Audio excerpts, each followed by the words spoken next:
Do it. Deep dive into the entry time, 8:30 verse 9. We're looking at the 20 Delta, $20 wings, our classic Iron Condor. So there are so many different strategies we can test, but I want to focus on this classic Iron Condor first. Okay. So this is probably the most traded trade. Neutral Iron Condor, you either started with the 20 Delta or 30 or 16, and the wings is somewhere between $20 to $40. These are the kind of parameters of most traders like set up every morning. Cool. Yeah. So the first one is the January and February performance comparison between 8:30 and 9.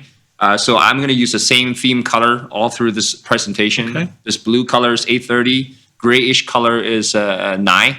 So we had a February analysis last week. The February was one of the worst, not one of the worst performance that we've ever had in our data set. If we started at 8:30, but if you start with 9, it actually flips. So the results was much better and positive in February. But in January, I include January here. January was a different story. January is like 8:30 outperformed 9.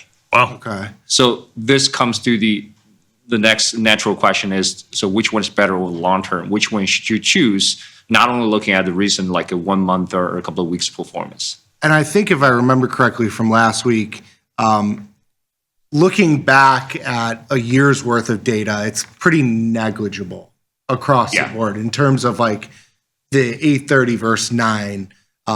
We're kind of cherry picking this smaller section, but over the data set, it's pretty close. The other thing that was interesting was that February, was it the first full or first losing month? No, first month with five losers, not consecutive, 5 losers. Okay, we the largest number we had before is only 4. Yeah, we never had 5 losses in a single month. Which 5 is still less than what the probabilities what you would expect from the probabilities at the open of these trades, right?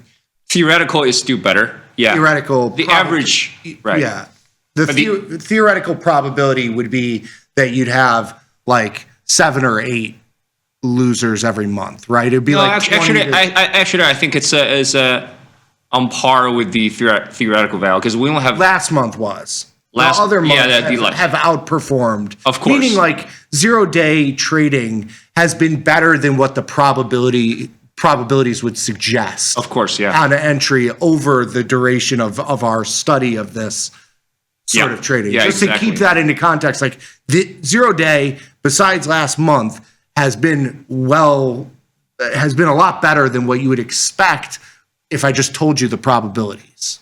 Like last month wasn't an outlier.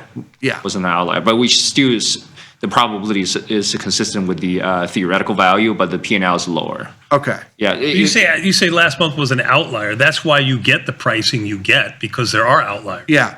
I mean, if we didn't have outliers, then we wouldn't have any game here to play. Exactly. That's the point, right? Eventually, the market gets you.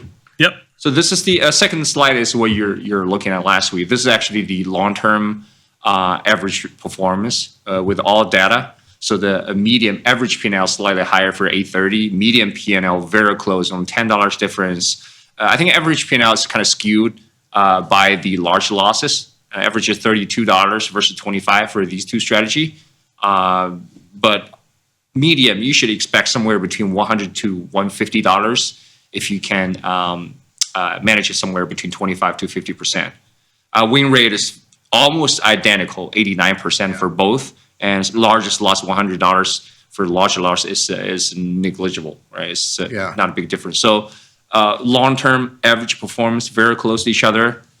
So for this presentation, we want to analyze into more details by measuring from different angles. Cool. Interesting.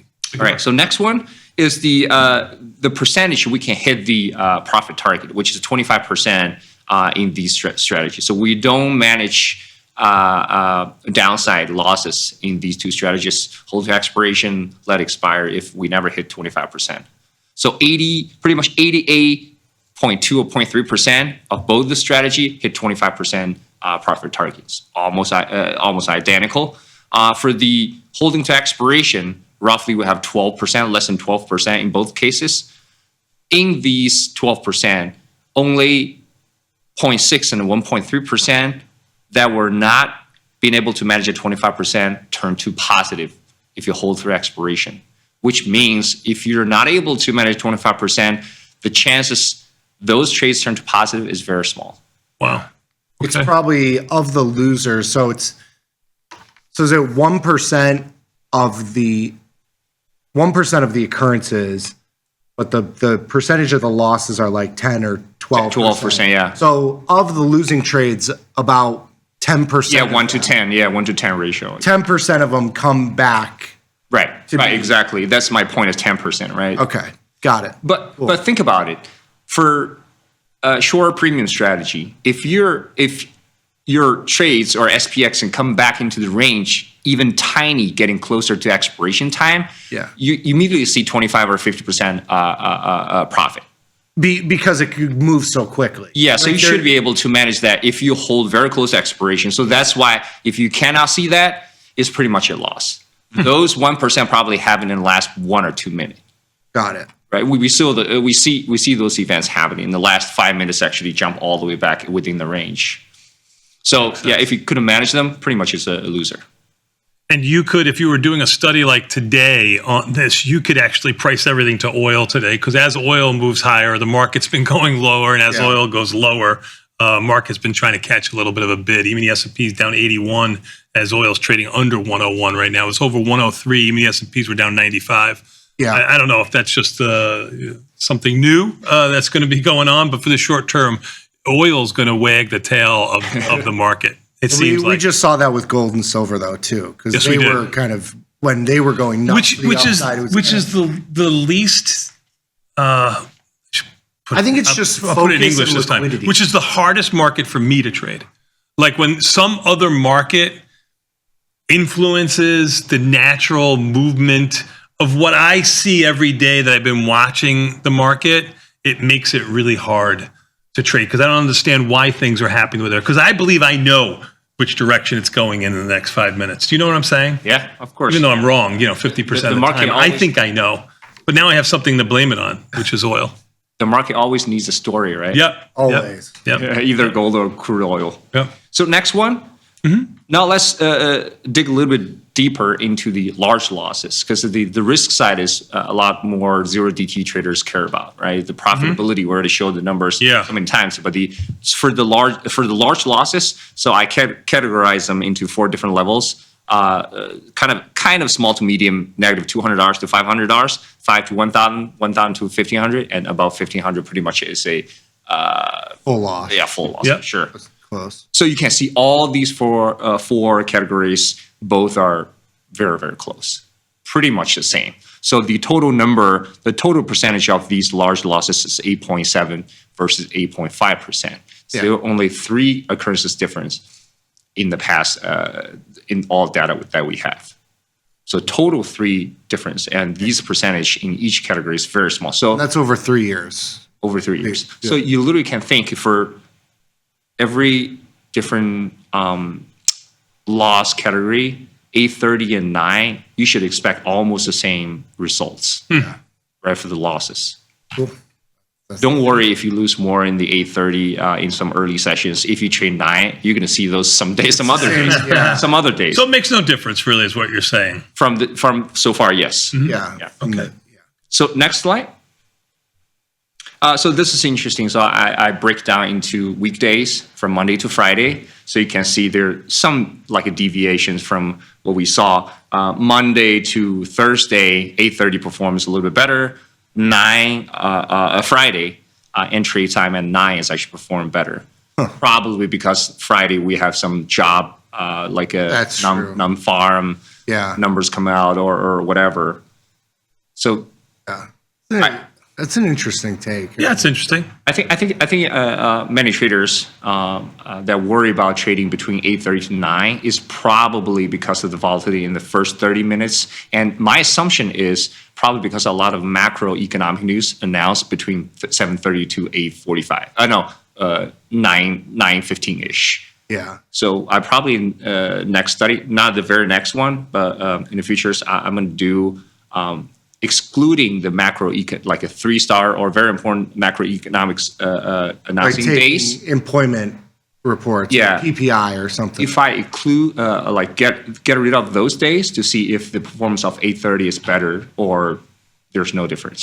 That'll be Right, or some interesting. big- But those days, the other side of that coin is those days probably have slightly higher volatility. Yeah. You're probably getting paid more on those trades. Yeah. So it's like Yeah.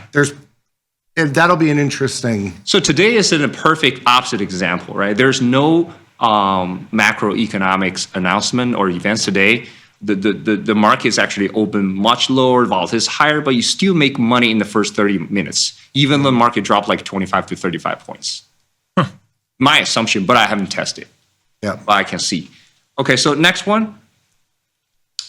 Next one is for the largest or the worst 10 performing days in 8:30 at 9. These are actually different, could be different days. I didn't check one by one, could be different days. We want to see if we swap the entry time to the other one, do they get better results? Would anything change? The interesting thing is in these 10 worst days, if we change the entry time, if you enter the first one, enter at 8:30 first, but if we change those occurrences to entry at 9, or the second one, so if we start with 9, let's change the entry time to 8:30. Yeah. How the results actually change? Do you see any negative P&L like flip into the positive zone?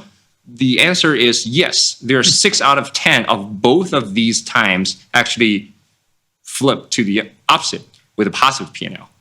So which means if these numbers are the same, that means actually there's no big difference.